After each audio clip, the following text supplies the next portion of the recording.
guys. Yan yun. Yeah. Ha? Meron sa bag.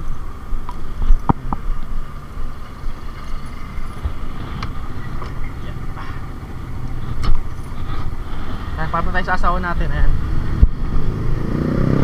Okay guys, pasok na tayo. Testingin na natin tong nabili natin bagong bago, OSEC A60. Yan. Action cam. Yan.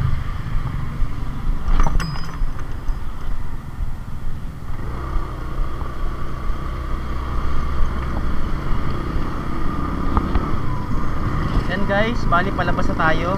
Yan. Yan. Sana malakas yung audio nya. Bali ang audio na gamit natin yung built-in mic nya. Hindi pa natin ginagamit yung external mic, kaya gagawa tayo ng separate video comparison na external mic sa internal mic. Ngayong araw yung internal mic nya ang gamit natin.